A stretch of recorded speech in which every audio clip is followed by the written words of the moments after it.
Aku percaya kepada Allah, Bapa yang Maha Kuasa, Khalik langit dan bumi, dan kepada Yesus Kristus, anaknya yang tunggal Tuhan kita, yang dikandung daripada Roh Kudus, lahir dari anak darah Maria, yang menderita sengsara di bawah pemerintahan Pontius Pilatus, disalibkan, mati dan dikuburkan, turun dalam kerajaan maut, pada hari yang ketiga, bangkit pula dari antara orang mati, naik ke surga, duduk di sebelah kanan Allah, Bapa yang Maha Kuasa, dan dari sana yang akan datang, untuk menghakimi orang yang hidup dan yang mati.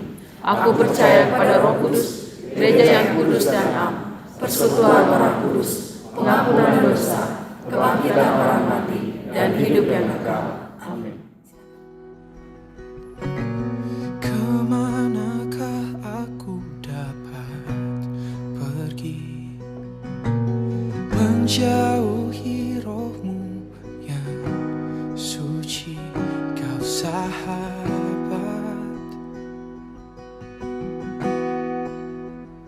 dan kau dekat.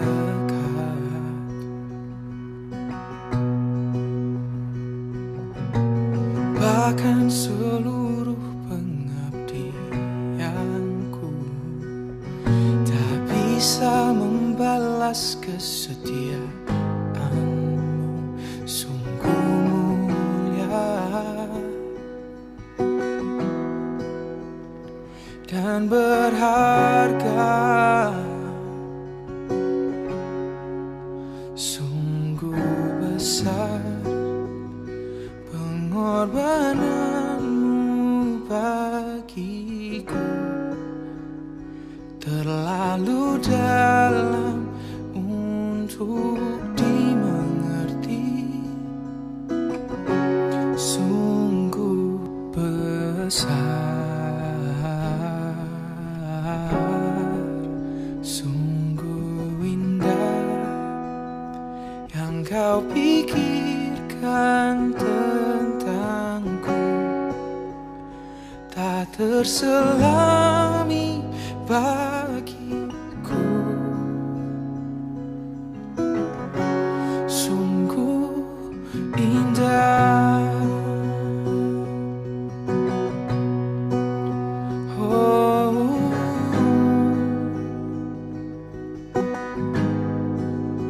oh, oh, oh.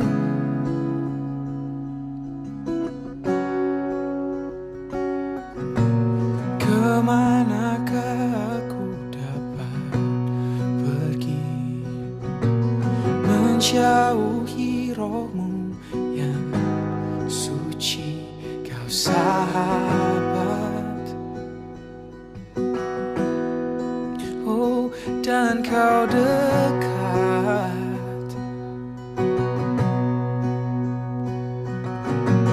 Bahkan seluruh pengabdianku tak bisa membalas kesetiaanmu, sungguh mulia,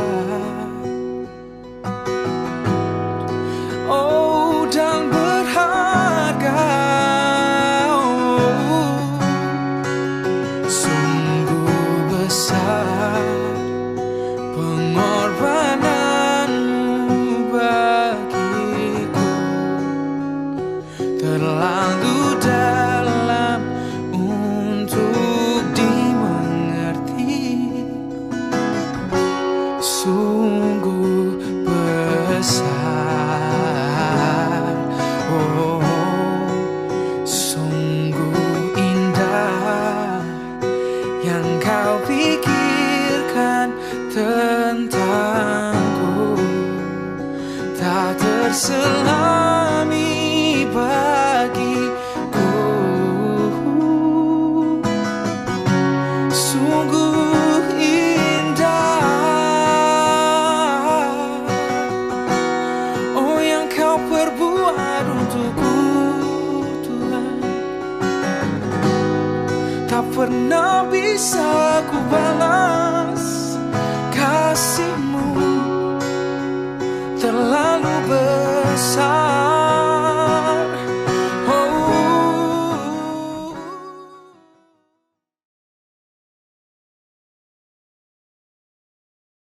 Salam semua jemaat Tuhan yang dikasihi Tuhan. Sebelum kita masuk di dalam perjamuan kudus, saya senang sekali untuk membawa kita di dalam doa. Mari kita berdoa dan saya pimpin dalam suara kedengaran. Segala pujian hormat kami naikkan kepada Tuhan kami Yesus Kristus yang telah memelihara kami sejauh ini, hari ini, esok dan sampai selama-lamanya. Tuhan tidak pernah berubah. Kasih Tuhan luar biasa, selalu baru dalam kehidupan kami. Engkau datang ke dunia ini menyelamatkan manusia di dalam dunia ini. Kami telah dibeli dengan harga yang telah lunas dibayar. Kami dibeli bukan dengan emas, perak dan permata, tetapi kami dibeli dengan darah yang begitu mahal. Sucikan, kuduskan, ampuni kami Tuhan, supaya kami layak di hadapan-Mu. Terima kasih untuk darah Kristus yang membenarkan kami sampai pada hari ini. Terpujilah Tuhan, di dalam nama Yesus kami sudah berdoa. Amin. Saya akan membawa kita di dalam firman Tuhan di dalam 1 Korintus 11 ayat 23 hingga 26 sebagai dasar perjamuan kudus kita pada pagi hari ini. Saya baca demikian.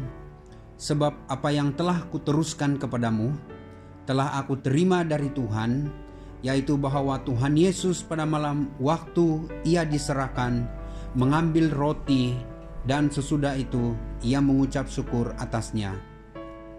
Ia memecah-mecahkannya dan berkata, "Inilah tubuhku yang diserahkan bagi kamu, perbuatlah ini menjadi peringatan akan aku." Demikian juga ia mengambil cawan sesudah makan lalu berkata, "Cawan ini adalah perjanjian baru yang dimeteraikan oleh darahku. Perbuatlah ini setiap kali kamu meminumnya, menjadi peringatan akan aku. Sebab setiap kali kamu makan roti ini dan minum cawan ini, kamu memberitakan kematian Tuhan sampai ia datang." Jemaat Tuhan, saya senang sekali untuk membawa kita berdiri bersama.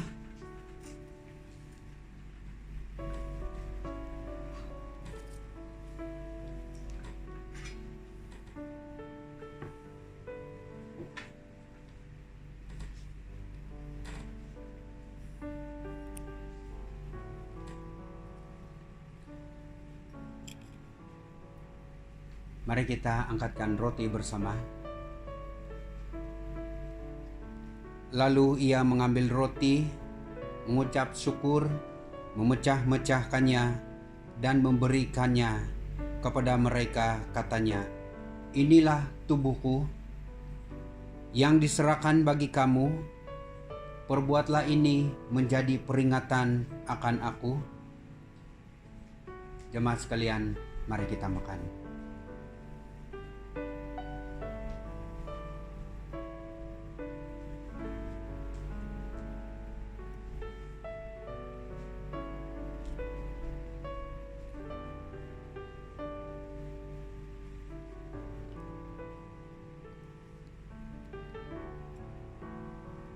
Mari kita angkat cawan bersama. Demikian juga dibuatnya dengan cawan. Sesudah makan, ia berkata, "Cawan ini adalah perjanjian baru oleh darahku yang ditumpahkan bagi kamu. Mari kita minum."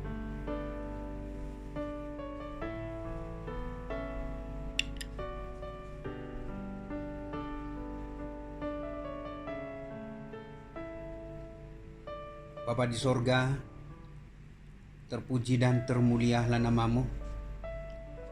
Kematianmu di atas kayu salib telah memberikan satu pengharapan baru, kehidupan baru di dalam kehidupan kami sebagai manusia. Kami mengucap syukur untuk kasih Tuhan yang begitu besar, sehingga kami mendapatkan kehidupan sampai pada hari ini. Dan pada masa akan datang sekalipun, hidup kami dipegang dan dipelihara oleh Tuhan sendiri. Di dalam nama Tuhan kami Yesus, kami sudah berdoa. Amin. Salam semua jemaat Isabi Pakan Menggatal, apa kabar Anda semua? Saya harap Anda ketika ini senantiasa berkecukupan dan tetap sihat walafiat di hadapan Tuhan. Dan sebenarnya dengan tarik Paskah pada tahun ini, pada hari ini yaitu 10 hari bulan 4 2020, hari Jumat, sepatutnya kita ada kebaktian di gereja kan. Tapi disebabkan kita masih dalam perintah kawalan pergerakan, oleh itu kita masih ibadah di rumah, di setiap rumah masing-masing. Dan ibadah di dalam rumah kita ini perlu kita ingat bahwa di dalam Alkitab satu ketika dahulu itu terdapat di dalam Kisah Rasul pasal 2, kehadiran Tuhan ataupun transformasi Roh Kudus itu tidak terjadi di bait suci ataupun di mana-mana perhimpunan yang besar, tetapi kehadiran Roh Kudus, transformasi Roh Kudus, berkat Tuhan, pencurahan pada waktu itu terjadi di rumah. Jadi untuk itu Anda beribadah di rumah Anda masing-masing, tentunya Allah bekerja dan roh Tuhan itu luar biasa sementara kita beribadah. Untuk itu selamat Paskah dari saya, Tuhan memberkati, dan kita masuk di dalam firman Tuhan. Jemaat Tuhan, saya senang sekali untuk membawa kita dalam teks firman Tuhan yang terdapat di dalam Matius 28 ayat 1 hingga 10. Saya bacakan demikian. Setelah hari Sabat lewat, menjelang menyingsing fajar pada hari pertama minggu itu, pergilah Maria Magdalena dan Maria yang lain menengok kubur itu. Maka terjadilah gempa bumi yang hebat, sebab seorang malaikat Tuhan turun dari langit dan datang ke batu itu dan menggulingkannya, lalu duduk di atasnya. Wajahnya bagaikan kilat dan pakaiannya putih bagaikan salju, dan penjaga-penjaga itu gentar ketakutan dan menjadi seperti orang-orang mati. Akan tetapi malaikat itu berkata kepada perempuan-perempuan itu, "Janganlah kamu takut, sebab aku tahu kamu mencari Yesus yang disalibkan itu. Ia tidak ada di sini, sebab ia telah bangkit, sama seperti yang telah dikatakannya.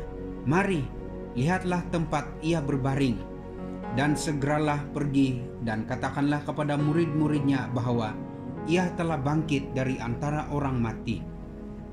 Ia mendahului kamu ke Galilea, di sana kamu akan melihat dia. Sesungguhnya aku telah mengatakannya kepadamu." Mereka segera pergi dari kubur itu dengan takut dan dengan sukacita yang besar, dan berlari cepat-cepat untuk memberitahukannya kepada murid-murid Yesus. Tiba-tiba Yesus berjumpa dengan mereka dan berkata, "Salam bagimu." Mereka mendekatinya dan memeluk kakinya serta menyembahnya. Maka kata Yesus kepada mereka, "Jangan takut. Pergi dan katakanlah kepada saudara-saudaraku supaya mereka pergi ke Galilea, dan di sanalah mereka akan melihat aku." Saudara yang sangat terkasih dalam nama Tuhan Yesus Kristus, sebagai ilustrasi untuk pendekatan kita terhadap teks ini, kalau satu orang berjanji dengan kita ataupun kepada Anda, dia katakan kita, kawan ini berjanji, dia katakan, "Saya akan datang kepadamu," ataupun "Saya akan bayar hutang saya kepadamu." Tetapi itu hanya sekadar janji saja, dan dia tidak pernah datang kepada kita padahal dia sudah berjanji, ataupun dia tidak pernah datang kepada kita untuk membayar hutang kepada kita. Dan apakah jenis orang yang seperti itu? gelar seorang kawan yang seperti itu, ataupun seorang manusia yang seperti itu, saudara. Bolehkah Anda imagine ataupun dapat memberi dia gelar? Siapa dia? Barangkali yang pertama itu orang boleh menggelar dia sebagai orang yang mungkir janji. Banyak juga orang yang menggelar orang seperti itu adalah seperti seorang penipu, ataupun orang lain boleh menggelar orang seperti itu sebagai seorang yang pembohong. Minta maaf, tapi itulah yang terjadi. Nah, di dalam Matius 17 ayat 23, Yesus sudah berjanji kepada murid-muridnya. Saya akan baca Matius 17 ayat 23. Dikatakan di sana, dan mereka akan membunuh dia, dan pada hari ketiga ia akan dibangkitkan. Maka hati murid-muridnya itu pun sedih sekali. Sebenarnya di dalam ayat ini berbicara tentang walaupun Yesus itu dibunuh, tetapi pada hari yang ketiga dia akan bangkit. Tetapi apa yang terjadi di sini, murid-murid Tuhan Yesus pada ketika itu langsung bersedih dan sepertinya tidak percaya. Sebab kenapa? Hati mereka sedih karena Yesus itu dibunuh. Mereka lebih meyakini diri mereka sendiri kalau Yesus itu dibunuh, dan mereka bersedih. Tetapi mereka tidak meyakini diri mereka sendiri bahwa Yesus akan bangkit pada hari yang ketiga walaupun ia dibunuh pada waktu itu. Nah, saudara yang sangat terkasih dalam nama Tuhan Yesus Kristus, sesudah ia dikuburkan, buktinya melalui malaikat di dalam pembacaan kita sebentar tadi di dalam ayat 6 mengatakan di sini, ia tidak ada di sini sebab ia telah bangkit, sama seperti yang telah dikatakannya. Mari kita lihat tempat ia berbaring. Saudara yang sangat terkasih dalam nama Tuhan Yesus Kristus, kalau Tuhan berjanji, dia akan mengikatkan dirinya dengan janji itu. Kita boleh melihat itu di dalam Ibrani 6 ayat 17 hingga 18. Saudara, kalau Kristus tidak bangkit, menurut di dalam 1 Korintus 15 ayat 14, beberapa perkara yang akan menjadi dongeng ataupun yang akan menjadi katun-katun semata-mata atau hanya hayalan semata-mata.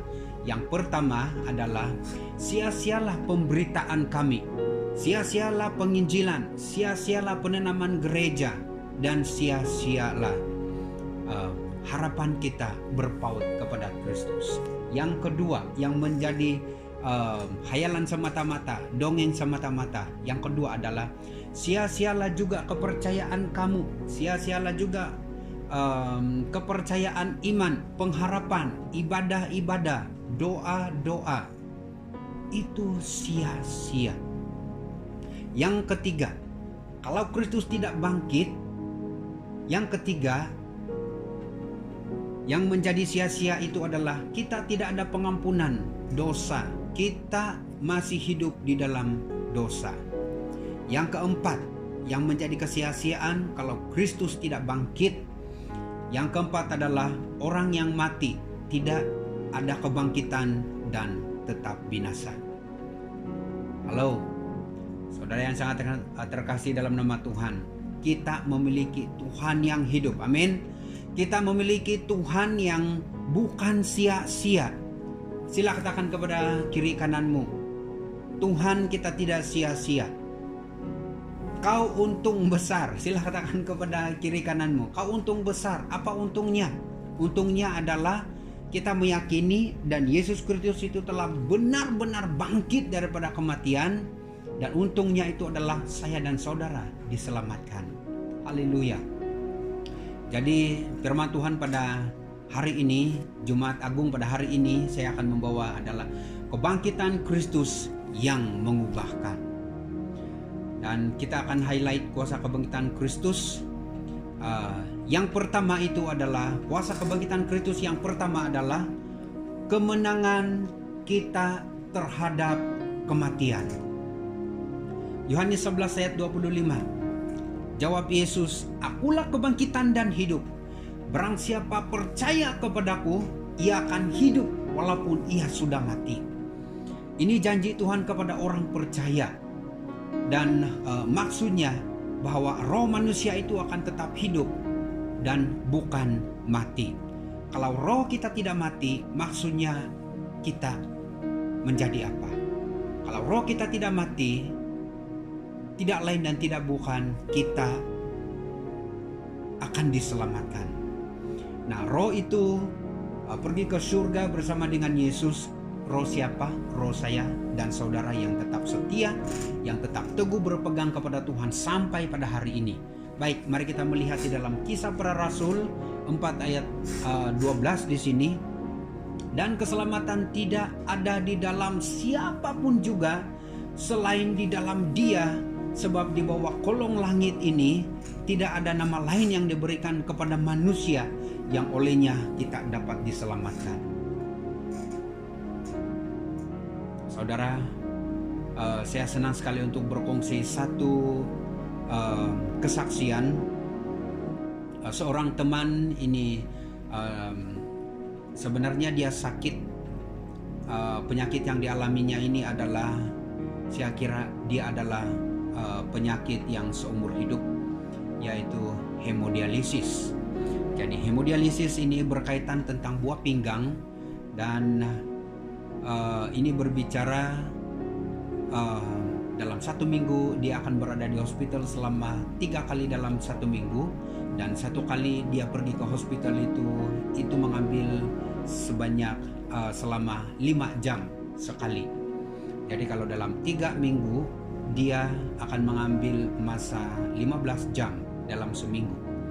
Namun satu kesaksian dia katakan, kalau saya mati hari ini, ataupun kalau saya mati hari esok, bulan depan, tahun depan, ataupun bila-bila saja, kalau saya mati sekalipun saya tidak takut mati. Sebab kenapa? Sebab ada Kristus yang hidup di dalam saya.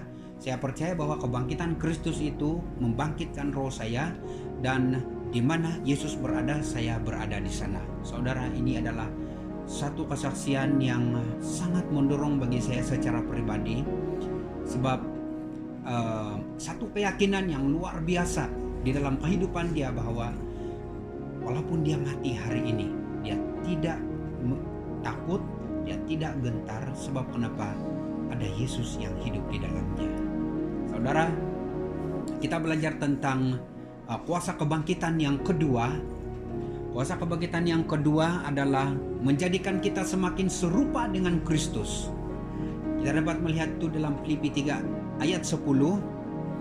Yang ku kehendaki ialah mengenal Dia dan kuasa kebangkitannya dan persekutuan dalam penderitaannya, di mana aku menjadi serupa dengan Dia dalam kematiannya. Rasul Paulus telah menyalibkan segala keinginan daging dan segala hawa nafsunya di dalam dirinya. Di dalam teks ini, Rasul Paulus walaupun dibesarkan dan hidup sebagai orang terpelajar dan mengetahui segala sesuatu, menguasai banyak hal, tetapi dia menanggalkan segala keberadaannya dan membiarkan Kristus menguasai hidupnya. Kita dapat melihat juga dalam Yohanes 13 ayat 4 ayat 5 sehingga 5. Lalu bangunlah Yesus dan menanggalkan jubahnya. Ia mengambil sehelai kain lenan dan mengikatkannya pada pinggangnya. Kemudian ia menuangkan air ke dalam sebuah basi dan mulai membasuh kaki murid-muridnya, lalu menyekanya dengan kain yang terikat pada pinggangnya itu. Maksud menanggalkan jubah adalah mengetepikan kebesarannya, mengetepikan derajatnya. Dia cuci kaki para muridnya. Saudara yang sangat terkasih dalam nama Tuhan,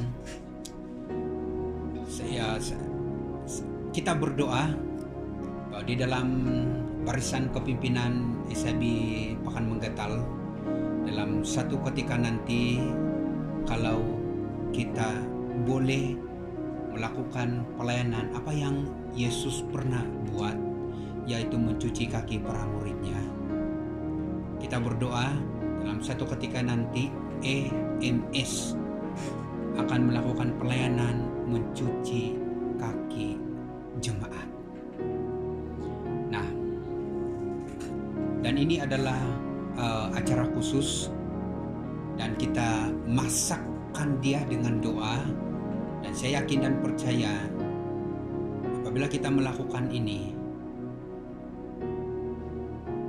saya yakin dan percaya akan ada sesuatu terobosan yang akan terjadi di dalam gereja kita. Baik, di dalam Yakobus 4 ayat 6 berbicara demikian, tetapi kasih karunia yang dianugerahkannya kepada kita lebih besar daripada itu. Karena itu ia katakan, Allah menentang orang yang congkak tetapi mengasihani orang yang rendah hati. Saya tertarik dengan istilah menentang. Dalam bahasa aslinya antetasetai, yang bermaksud ditolak oleh Allah. Lebih jelas, Allah menolak orang yang congkak ataupun Allah menolak orang yang sombong. Dan kita tidak mau hanya secebis kesombongan itu yang membuat kita ditolak oleh Allah sendiri. Haleluya. Yang ketiga, kuasa kebangkitan Kristus yang mengubahkan. Yang ketiga kita belajar pada pagi hari ini adalah kita dapat melihat itu dalam Matius 28 ayat 7, dikatakan di sana, dan segeralah pergi dan katakanlah kepada murid-muridnya bahwa ia telah bangkit dari antara orang mati. Ia mendahului kamu ke Galilea, di sana kamu akan melihat dia. Sesungguhnya aku telah mengatakannya kepadamu. Dialog antara malaikat dengan perempuan yang pergi melihat kubur Yesus di dalam teks ini. Saudara, budaya Yahudi, perempuan tidak mendapat tempat untuk bercakap di khalayak umum pada waktu itu, apatah lagi di dalam acara rasmi. Dan perempuan dan kanak-kanak maksud saya selalu tidak dikira, meskipun di dalam bilangan hanya laki-laki sahaja. Dan contohnya bilangan orang yang makan 5 roti dan 2 ikan, kita dapat melihat itu di dalam Matius 14 ayat 21. Tapi Tuhan memakai orang-orang yang terpinggir atau tidak layak di dalam budaya sekalipun. Tuhan memilih mereka untuk mendelegasikan pemberitaan kabar baik kepada murid Yesus pada waktu itu. Apa yang terjadi? Perempuan-perempuan ini bergegas untuk memberitakan, dan tiba-tiba di tengah-tengah jalan apa yang terjadi? Mereka mendengar satu salam sejahtera. Yang mereka dengar itu adalah salam bagimu. Suara itu benar-benar mereka kenal, dan tidak lain dan tidak bukan, itu adalah suara Yesus Kristus sendiri. Dengan sukacita yang sangat besar, lalu mereka memeluk kaki Yesus, dan Yesus meneguhkan mereka dan mengatakan, jangan takut. Nah, adakah di antara kita yang sangat terbeban untuk memberitakan kabar baik? Yang kita kenal pada hari ini yaitu di dalam penginjilan. Yang suka menginjil ataupun berjumpa dengan orang-orang ataupun bercakap tentang kebenaran tentang Kristus kepada orang lain. Kalau Tuhan memakai wanita-wanita yang terpinggir pada ketika itu, ini melambangkan siapa saja kita. Siapa saja kita Tuhan boleh pakai untuk memberitakan kabar baik. Apakah saya? Apakah Anda? Tuhan boleh memakai. Sementara kita menginjil, Tuhan selalu ada, dan Tuhan sudah memberikan bukti di sini pada waktu perempuan-perempuan itu sedang di dalam perjalanan untuk dengan tujuan memberitakan, mereka mendengar salam. Ini membuktikan bahwa pada waktu kita memberitakan kabar baik, pada waktu kita menginjil, tidak kira dimanapun Tuhan akan tempatkan kita. ketahuilah bahwa Tuhan selalu ada. Kalau kita dapat melihat itu di dalam Matius 28 ayat 19 hingga 20 dikatakan di sana, "Pergilah, jadikanlah semua bangsa muridku dan baptislah mereka dalam nama Bapa, Anak dan Roh Kudus, dan ajarkanlah mereka segala sesuatu yang kuperintahkan kepadamu. Ketahuilah bahwa Aku menyertaimu sampai kepada akhir zaman." Saudara, tidak kira pun di mana kita berada di masa akan datang ini, Tuhan memakai Anda di dalam pelayanan pemberitaan firman Tuhan sebagai penginjil. Percayalah bahwa Tuhan selalu bersama dengan Anda. Saya menekankan bahwa antara lain yang membuatkan gereja itu hidup adalah adanya orang-orang yang menginjil, ataupun adanya penginjilan keluar daripada gereja itu dan memberitakan kabar baik di luar sana. Sebagai kesimpulan, kita sudah belajar bahwa kuasa kebangkitan Kristus yang memberi kemenangan atas kematian, yang menjadikan kita semakin serupa dengan Kristus, dan yang memberi upaya untuk kita memberitakan Injil adalah karya Kristus melalui kebangkitannya. Atas kesadaran inilah yang memberi kita keyakinan yang teguh, berolehnya kita terus melayani Tuhan dengan tetap konsisten sampai pada kesudahannya. Gereja menempatkan peristiwa Paskah sebagai peristiwa yang paling agung di dalam sejarah gereja di dalam dunia ini. Baiklah kita sebagai murid-murid Yesus masa ini dapat menghayati makna kebangkitan Kristus dan menghidupi panggilan kita sebagai orang-orang yang telah diselamatkan. Terima kasih, Tuhan memberkati, dan saya membawa kita di dalam doa. Segala pujian dan hormat terpujilah Engkau Tuhan yang telah menciptakan langit dan bumi segala isinya. Terima kasih atas kematian-Mu di atas kayu salib semata-mata mengasihi kami sebagai pengikut-pengikut-Mu ataupun anak-anak-Mu yang percaya kepadamu. Namun kami yakin dan percaya bahwa orang-orang yang belum mengenal Engkau sebagai Tuhan dan Juru Selamat, kami tahu bahwa Engkau juga yang mengasihi bagi mereka semua. Kami berdoa supaya pemberitaan firman Tuhan, biarkanlah firman Tuhan ini sampai kepada orang-orang yang belum percaya kepada Engkau sebagai Tuhan dan Juru Selamat, sehingga mereka menjadi percaya. Kami mengaminkan dan mengiyakan juga pada akhir zaman ini nanti bahwa kambing domba kedar, domba jantan dibayot akan berbondong-bondong mencari satu nama, tidak lain dan tidak bukan nama yang agung adalah Yesus Kristus yang mereka cari. Terpujilah Tuhan. Terima kasih. Kami sudah berdoa di dalam nama Tuhan kami Yesus. Haleluya. Amin.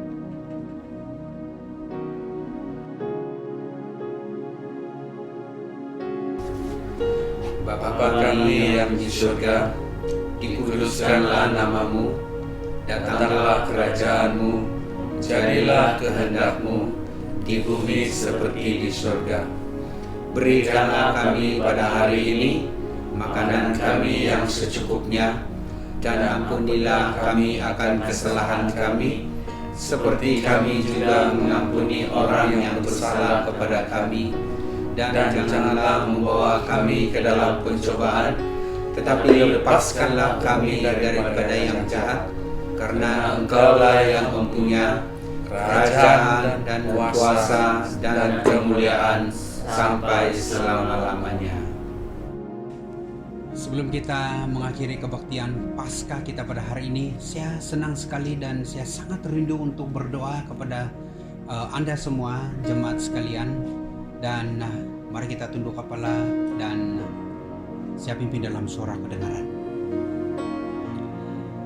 Tuhan memberkati engkau dan melindungi engkau. Tuhan menyinari engkau dengan wajah-Nya dan memberi engkau kasih karunia. Tuhan menghadapkan wajah-Nya kepadamu dan memberi engkau damai sejahtera. Bapa di sorga, Saya berdoa khusus jemaat ketika ini yang tetap di rumah, sementara perintah kawalan pergerakan agar mereka tetap sehat, mereka tetap berkecukupan. Dan Engkau tahu ya Tuhan bahwa mereka sudah sangat rindu beribadah di gereja ini. Firman-Mu berkata, berbahagialah bagi mereka yang haus dan lapar akan kebenaran, karena mereka akan dipuaskan.